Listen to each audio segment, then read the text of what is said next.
já tinha feito essa programação, fiquei impressionado. Aí fomos também. Eu queria voltar, porque a época que eu fui, eu não conhecia a Dáquila, não tinha. Né? Aí que entra o treinamento nosso, gente. Faz uma diferença enorme. Não só pela percepção sua, pelo conhecimento que você já tem, você começa a conectar. Principalmente o símbolo, gente, é entupido de símbolo de todo lado. Impressionante, é escancarado. Aquela Quinta da Regaleira em Sintra é uma loucura de símbolos. É na Quinta da Regaleira que tem o Poço Iniciático? O Poço Iniciático, passamos lá, inclusive, eu quis repetir. Olha, eu achei impressionante. Para quem não sabe, o Poço Iniciático, você vai andando com as costas. Aí, para quem, pessoal de Portugal que estiver ouvindo, ó, já faz o fosso com as costas para a parede, desce de lado. É Sublima Kundalini, não é? Poxa, toda hora arrepiando, uma energia impressionante. Eu fiquei impressionado com o Poço Iniciático, né? Realmente aquilo ali, quem preparou aquilo sabe das coisas. Agora, aquele negócio, tem uma simbologia do Geol lá poderosa também, né? Então tem que ver. Eu não sei ainda, mas eu já vou saber que eu achei esse livro aqui sobre a Quinta da Regaleira, do Vitor Manuel Adrião, que esse cara é fera. Vou ler, aí eu conto para vocês. Porque a gente não sabe se o símbolo já existia antes ou se foi colocado depois. Então vamos entrar na parte templária, não é? É aquele negócio. Não é o estudo dos templários, não é? O quesito templário é mais um quebra-cabeça. É uma pecinha, né? É uma pecinha para entender Ratanabá. E quando você começa a puxar a coisa, você começa a descobrir uns negócios impressionantes. Então fomos lá em Tomar, né, que foi a capital templária. O vídeo que a gente achou e ficou conversando com você. Templária, realmente, eu estou em dúvida. Eu estou assim, porque... vamos lá. Rapidamente. Meu conhecimento, pessoal, é direcionado em cima das pesquisas de Ratanabá. Eu não sou um expert em templários. Eu estou buscando... Aliás, as informações estão chegando no meu colo até, por incrível que pareça, para me ajudar a formar esse entendimento, essa compreensão do que de fato representa Ratanabá. Para aqueles que acompanham o nosso presidente, o Nandir Fernandes de Oliveira, nas inúmeras participações que ele fez em inúmeros podcasts por aí, ele vem falando e ressaltando da importância que é para a gente, para o Brasil, para entender a nossa história, para as tecnologias que lá estão, para o prolongamento da vida, as tecnologias que estão lá. A gente tem que botar numa balança e pesar isso daí, gente. Sim. Tem que entender essa situação, é muito importante. E a gente tem que olhar para o passado. Mas como a gente sabe que foi muito manipulado, a gente tem que sair fuçando. Mas aí é que entra o nosso olho dimensional, diferente, o olho dos diferentes. A gente começa a perceber determinadas coisas, começa a acessar. Somos antenas, não somos? Não estamos treinando para melhorar essa nossa antena? Essa nossa antena está atraindo pessoas chaves que nos vão trazer informações chaves. Por isso que não é por acaso que as coisas chegam no seu ouvido, né, Felipe? Pode ser, porque minha curiosidade é monstruosa e eu sou chato, eu quero entender, entendeu? Então, eu fico lá toda hora, matutando. E aí o que acontece? Primeiro, olha, foi uma conversa tão casual que eu tive com uma pessoa que eu nem me lembro, não era ninguém de Dáquila, era alguém que eu estava... Porque eu vou para os lugares, saio conversando com todo mundo, e perguntando, e é engraçado que o pessoal vem e sai falando as coisas. Eu estava conversando com alguém em Lisboa, dizendo que estava indo para Tomar e que iria fazer lá, porque eu tinha interesse nos templários. Aí o cara já virou. Você sabia que Tomar é do lado da Serra da Candeeira? Aí eu nem sabia que existia a Serra da Candeeira. Ele falou, você sabe o que é candeeira? Eu falei, alguma coisa que ilumina, um candeio, não é? Um treco que ilumina. Mas o que tem isso a ver? Ué, a cidade foi construída lá, o pessoal direcionou para lá justamente por causa da proximidade com essa Serra da Candeeira, onde se observavam candeios voando para cima e para baixo. Desde épocas pré-medieval, não é? Porque, pra gente não sabe, mas Portugal é antiquíssimo lá. Civilização, a Lusitânia, terra da Lusitânia. Antes, tribo dos Ofiuça cultuavam ofiucos. Para quem não sabe, uma das raças das 49 raças. Está tudo interconectado. Eu falei, caramba, então tem um monte de avistamento, o lugar é entupido de avistamento. Entupido. E você achando que os templários estavam lá atravessando cristãos. Pois estavam lá de nada. Aí, muito bem. Aí fui fuçar, consegui uma indicação de um determinado livro, de um pesquisador lá, que é engraçado, é sempre meio desmerecido. Não, o relato dele é um pouquinho diferente. O cara, estudou 15 anos, conseguiu acesso a inúmeros pergaminhos, a inúmeras cartas, e construiu uma história que é interessante, o livro dele, muito gostoso. Não li todo, hein? Eu li uma parte, porque é muita coisa, né? Mas o que ele fala? Ele vai, inclusive, fazendo perguntas no livro. Poxa, mas por que era assim, assim, assado? O que tem de relação? Nem ele está entendendo direito. Aí é que entram nossos parceiros, não é? Daí que entram nossas experiências, nossa vivência, nossas informações. A gente tem que cruzar o tempo inteiro tudo. Aí o que a gente aprende? Como a Carol falou no começo, mas os templários era aquela ordem de cavaleiros, não é, que protegiam os peregrinos lá na Terra Santa e papapá. E aí, procurando, estudando, como que nasceu a Ordem Templária? Por que chamou a Ordem Templária? Porque eles eram sediados, a sede que eles ganharam do rei de Jerusalém, um tal de Balduíno II, deu para eles uma sede no Monte do Templo, o Monte do Templo de Salomão.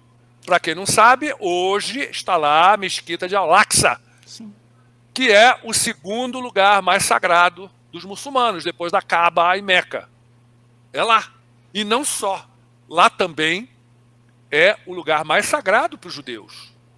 É lá o Monte Moriah, Monte Moriá, onde, cara, Abraão ia passar a navalha no Isaac. Ou seja, receberam vamos dizer, uma construção que tinha lá nesse monte. Para quantos templários originais mesmo? 9, gente. Olha só o nome, 9. Vocês acham que 9 templários, eles iam proteger quem? E outra coisa, esses 9 templários passaram um tempão sem sair do monte. Eles ficaram lá no monte cavucando tudo, toda hora, cavucando, procurando, sei lá, o que será que esse pessoal estava procurando. E procurando, e cavucava, e não sei o que, papapá, e papapá, e papapá. Agora, a coisa interessante, esses 9 templários originais, todos franceses, e tinha um português, mas filho de francês, todos da Borgonha. Região da Borgonha. Naquela época não tinha a França, eram vários ducados, não é? Pequenos reinados, era uma coxa de retalhos. Não tinha Espanha também, não tinha Portugal. Portugal era o condado, era um condado de Porto Calais. Olha só, gente, é a cidade do Porto hoje. Porto Calais foi fundado pelos troianos. Olha que loucura. Foi por uma galera de Troia que desembarcou lá e fundou esse lugar. Que olha, doido. é impressionante. Não vou entrar nessa, porque senão a gente não sai e aí me matam aqui depois, que eu tenho compromisso daqui a pouco. Mas aí o que acontece? Condado de Portugal. Condado de Portugal era um Dom Henrique, que era o conde. O cara era da Borgonha, gente, também. Todos eles da Borgonha, máfiazinha, tudo primo, tudo embolado. Descendentes das linhagens merovingias. Merovingians, né? Todos, o que é os merovingios aí? A gente já ouviu isso daí, não é? Com certeza. Descendência, né? A linhagem do nosso casal querido JC e Madalena. Sim. Deixaram linhagem, gente. Não é? Porque a história deturpou, né? Falando que eles usurparam esse ponto que não era de direito deles, né? Porque Exatamente. a igreja não pode assumir a possibilidade desse casal. E tanto é que os templários queriam distância da igreja, eles não queriam saber da igreja. Isso é muito legal o que você está falando, Felipe, porque isso a história reconhece, que os templários, eles tinham os próprios ritos deles, Tudo eles diferente, elegiam gente. seus próprios sacerdotes, Tudo, e eles tinham os diferente. próprios processos, eles eram independentes, embora submetidos à igreja, eles eram independentes. Pois é, e interessante é o seguinte, a galera toda da Enciclopédia Borgonha, mesmo. esse pessoal da Borgonha, tudo farinha do mesmo saco, todos da linhagem merovingia. Olha a genética, gente. Olha a importância da genética, a importância das linhagens genéticas.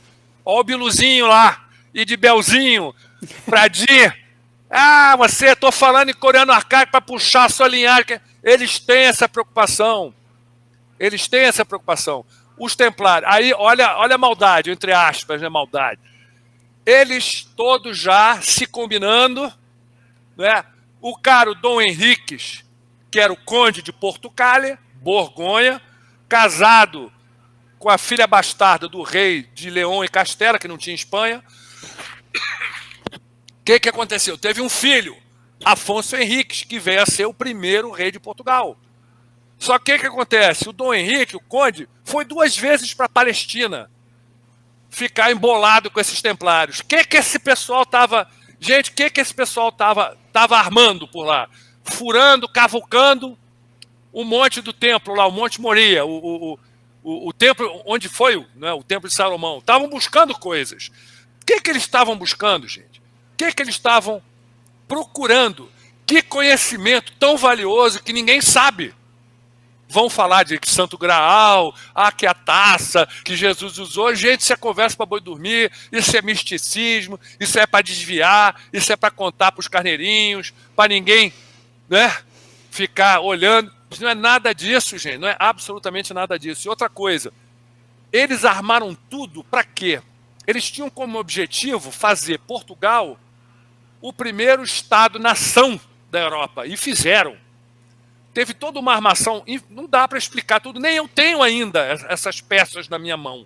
Eu estou começando a montar, até porque eu estou montando o quebra-cabeça que me interessa para entender Ratanabá. Ver a importância e ver que esse pessoal estava atrás de Ratanabá, sem saber que o nome era Ratanabá, mas estavam atrás de um lugar onde tinha conhecimento e a tecnologia para o prolongamento da vida e, por consequência, a transmutação, pessoal. Porque isso daí é a boa nova de Cristo. Cristo não veio para morrer pelos nossos pecados, nada disso. Infelizmente, não quero ofender a fé de ninguém, mas, gente, não foi isso, gente. Não foi nada disso. Informação de nossos parceiros, não é?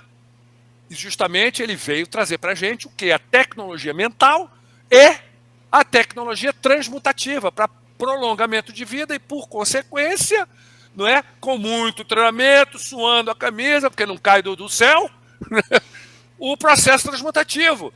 E foi isso que esses templários descobriram lá. Só que o que acontece?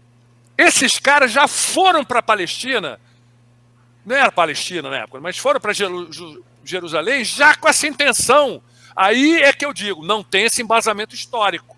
Mas a gente, com a nossa experiência e com as nossas conversinhas com os nossos amigos, podemos deduzir. Todos eles da Borgonha, todos eles da linhagem direta merovíndia. Esses caras tinham conhecimento, gente. Tinham conhecimento, eles sabiam que tinha essa situação lá. Foram para lá buscar, devem ter achado pedaços, fragmentos.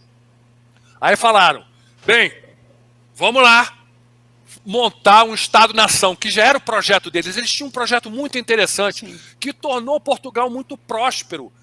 Os templários já estavam envolvidos com Portugal 17 anos, sim, antes de nego falar em templário. Nem se sabia o que era templário.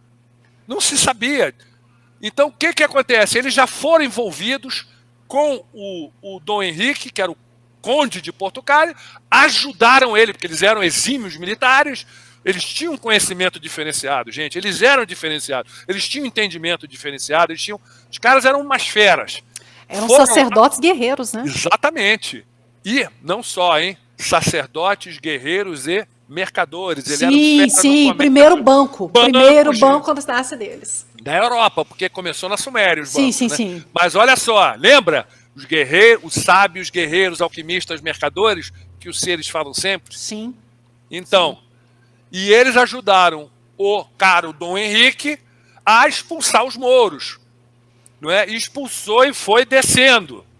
E nessa ganharam territórios a territórios, não é? Principalmente do Afonso Henrique, do primeiro rei de Portugal, que era filho do Henrique.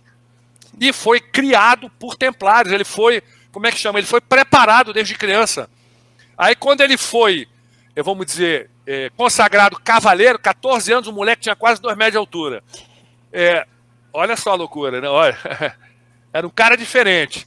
E o que acontece? Pelo que eu estou pesquisando, não foi só consagrado cavaleiro, como também irmão. Ele era irmão templário. Ele era templário, o rei de Portugal.